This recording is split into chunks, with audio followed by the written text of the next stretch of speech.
शकल खराब हो, और हम जो हमारे देश के लोग हैं जो इस देश की रक्षा करने के लिए फौज की नौकरी ज्वाइन किए हैं, उनको हम कहें कि आप 10-10 लोगों को जाकर के बताइए कि मेरा शकल कितना सुंदर है, हम देवानंद लगते हैं कि नहीं लगते हैं, बताइए।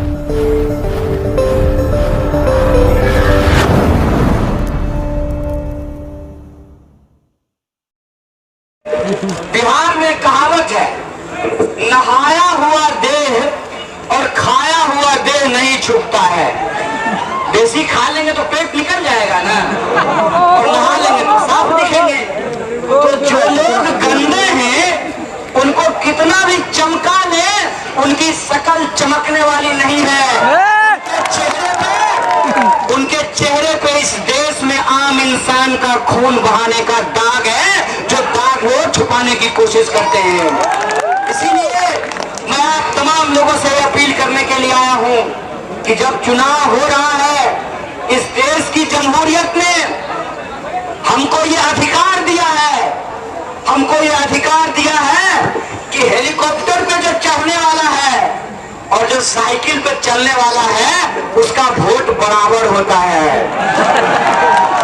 घर में आप भले बराबरी नहीं मानते होंगे, क्या चाचा?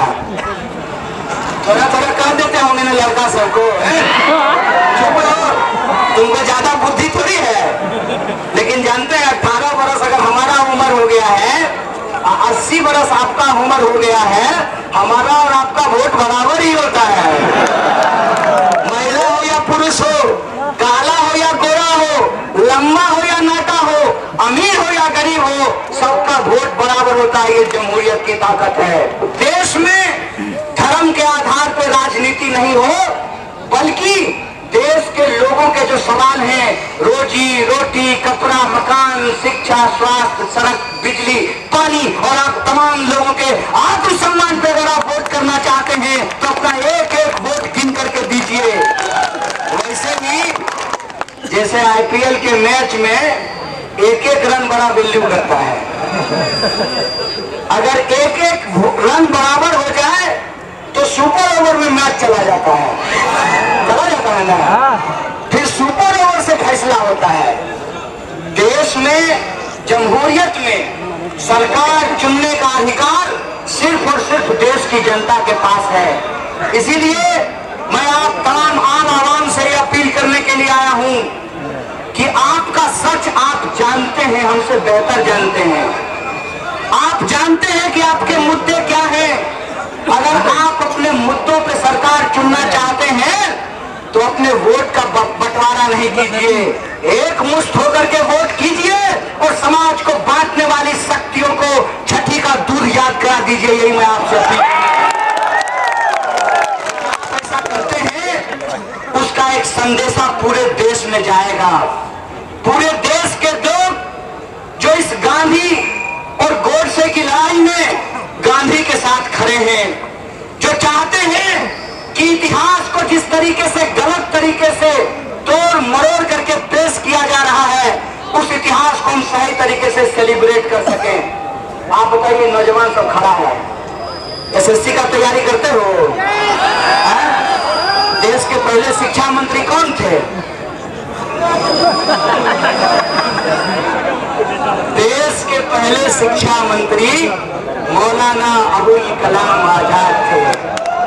लेकिन जान लीजिए, जिन्होंने इस देश में आधुनिक शिक्षा की नींव रखी, आज कुछ लोग जिनके पास अपनी डिग्री का आता पता नहीं है, वो वैसे लोगों को कट्टरवादी बताने की कोशिश कर रहे हैं। ये हिंदुस्तान है, ये भारत है, और इस भारत की खासियत ये है कि राम प्रसाद बिस्मिल और अशफाकुल्लाह खान ने एक साथ इस देश की आजादी के लिए फांसी दिया था। इस देश की खासियत यह है कि अगर इस समाज को आप धर्म के नाम पर बांटने की कोशिश करेंगे तो इसको हम बर्दाश्त नहीं करेंगे। इसीलिए मैं आपसे आग्रह करने के लिए आया हूं कि पूरी देश की जनता, आप आसाम की महान जनता की तरफ देख रही है, और हम आपकी तरफ आशा भरी नजरों से देख रहे हैं कि आप बेईमानों को हराइए और पूरे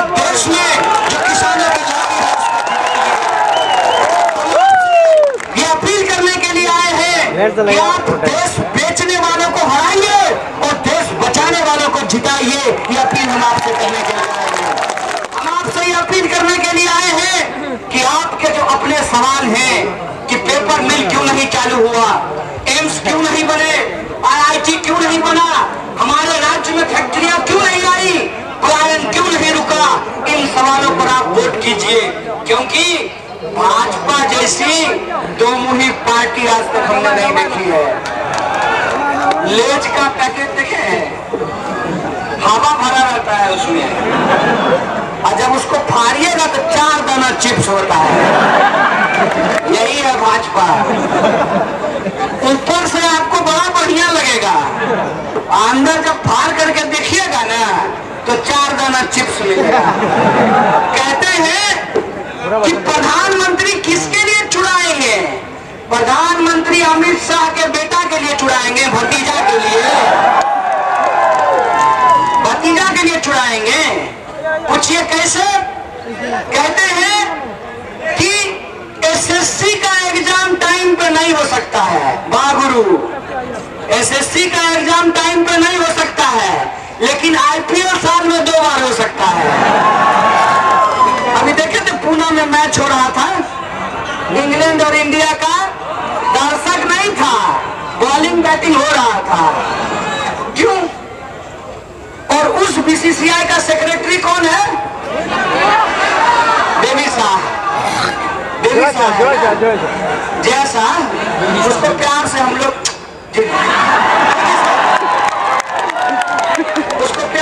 देवी शाह कहते हैं। बच्चा है ना गृह मंत्री का।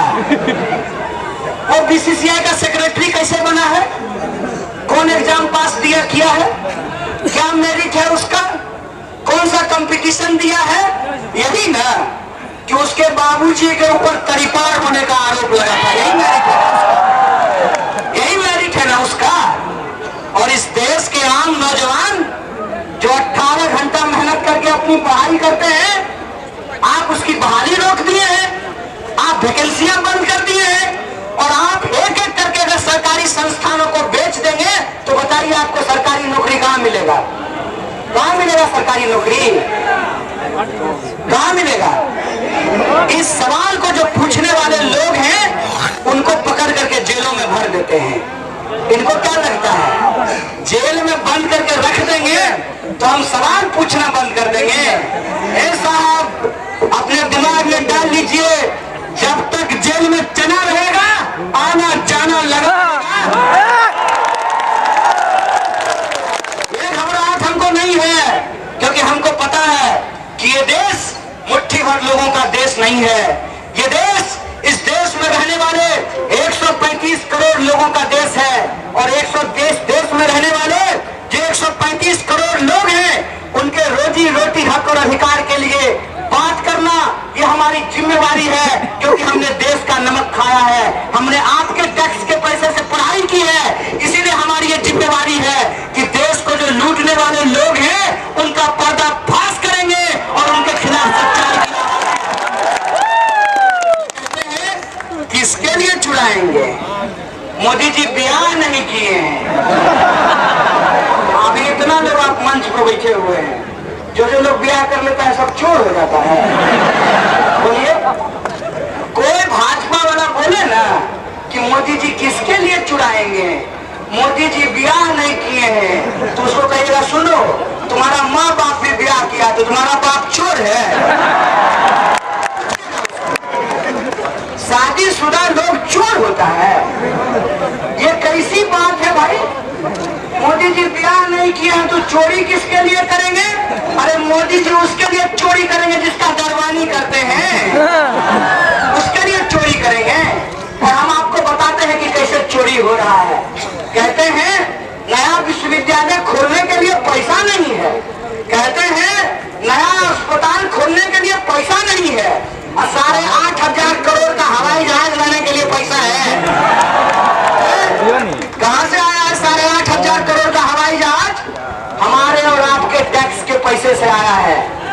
आपका बच्चा, उसको पढ़ने के लिए स्कूल नहीं, आपके इलाज के लिए अस्पताल नहीं, लाखों का सूट पहन करके हवाई जहाज 8,500 करोड़ का चाहिए आपको। देखिए, ये स्वार्थी लोग हैं, जो शादीशुदा लोग होते हैं, अगर कुछ गलत भी करते हैं ना तो अपने परिवार का भरण पोषण करने के लिए करते हैं। ये तो इतना स्वार्थी आदमी है कि अपने स्वार्थ में घर परिवार का जिम्मेवारी भी छोड़ करके भाग गया। अरे बात बताइए, घर चलाना देश चलाने से ज्यादा मुश्किल है। और जो घर नहीं चला सका वो देश क्या खाक चलाएगा। कि भ्रम में मत पड़िए, 5 साल में एक बार ये मौका मिला है, इस बार आप नहीं चूकिए। क्योंकि अगर आप 100 रन से हारते हैं तब भी हार होती है, 10 विकेट से हारते हैं तब भी हार होती है, और सुपर ओवर में अगर 1 विकेट नहीं गिरा पाए लास्ट बॉल पर तब भी हार होती है। इस बात को याद रखिएगा।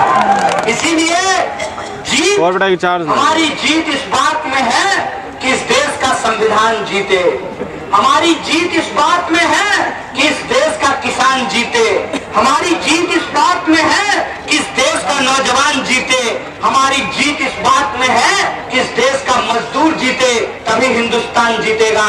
इसीलिए हिंदुस्तान की जीत को सुनिश्चित करने के लिए आप तमाम आसाम की जनता से हम अपील करने के लिए आए हैं कि मोहब्बत की अलख को जगाइए, मोहब्बत को जिताइए और नफरत करने वाली ताकतों को हरा करके उनको धूल चटाने का काम कीजिए।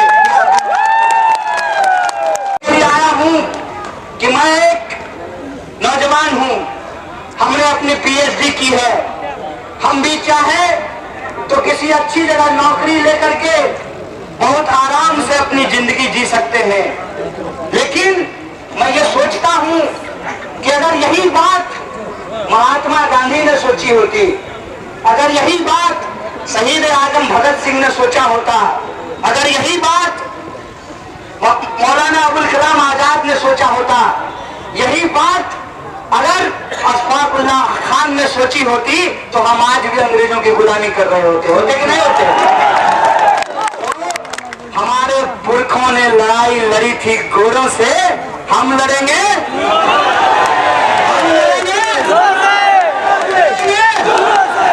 और इन चोरों को ये बताएंगे कि लोकतंत्र आपकी बपौती नहीं है। इनको लगता है कि माल दे करके, पन्ना प्रमुख बना करके ये लोकतंत्र को हाईजैक कर लेंगे। इस बार इनका सॉफ्टवेयर फेल कर देना है,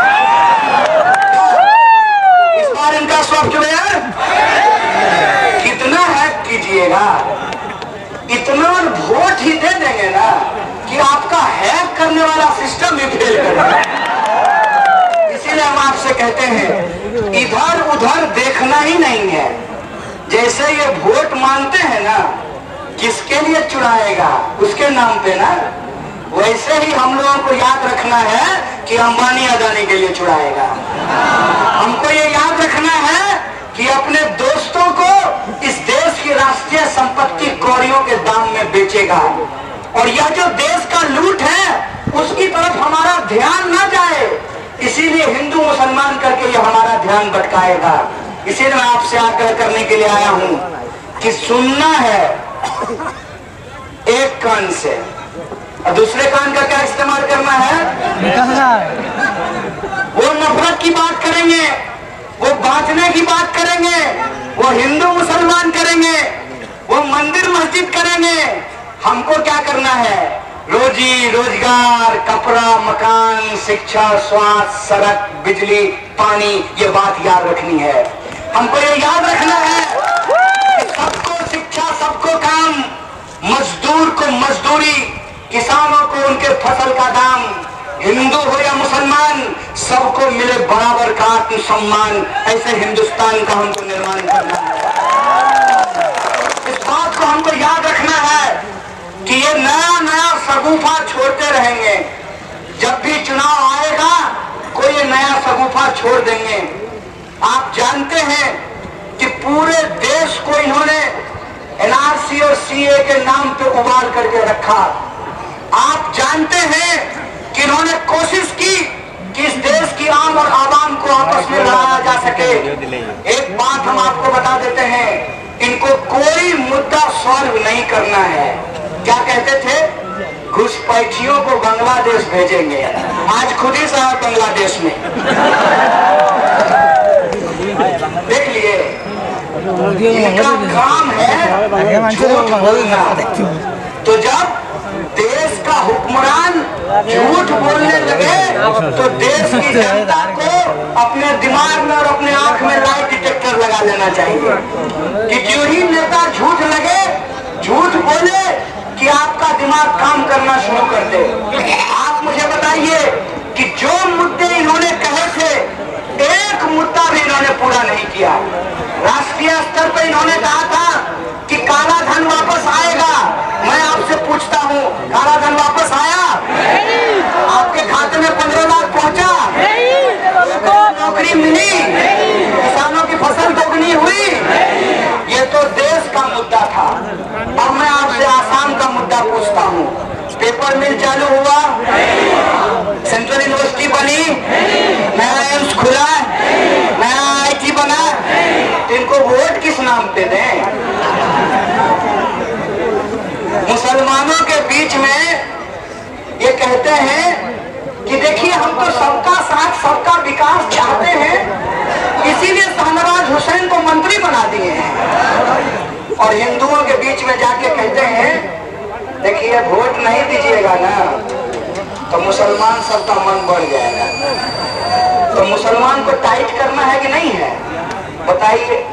वोट लेते हैं मुसलमान को टाइट करने के नाम पे और रेट टाइट कर देते हैं पेट्रोल डीजल का। इस बात को आप समझिए।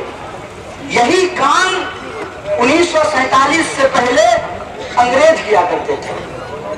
दोनों बेईमान को बुलाते थे, 5 को हिंदू बेईमान और 5 को मुसलमान बेईमान। दोनों को साथ में बैठाते थे और कहते थे let's have a cup of T. चाय पीते हैं और चाय पीते हुए तरकीब बताते थे। कहते थे कि इन हिंदुस्तानियों को आपस में लड़ाना पड़ेगा। तो बोला ये नहीं लड़ेंगे, ये लड़ने वाले लोग नहीं हैं, क्योंकि ये लोग सदियों से साथ में रहे हैं। इनका खान पान, रोजी रोजगार, रहन सहन एक जैसा है। आप मुझे बताइए, बारात वैली में रहने वाले जो आप लोग हैं, भोजपुरी बोलते हैं क्या? कि बांग्ला बोलते हैं? असमिया बोलते हैं? हमारे यहाँ जो रहने वाला मुसलमान है वो मैथिली बोलता है कि बांग्ला बोलता है? क्या बोलता है? जब बांग्लादेश अलग हुआ था, धर्म के नाम पे अलग हुआ था कि भाषा के नाम पे अलग हुआ था?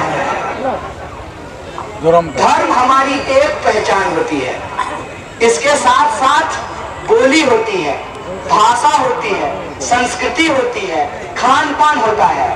नारियल तेल में छना हुआ कबाब आपको अच्छा लगेगा?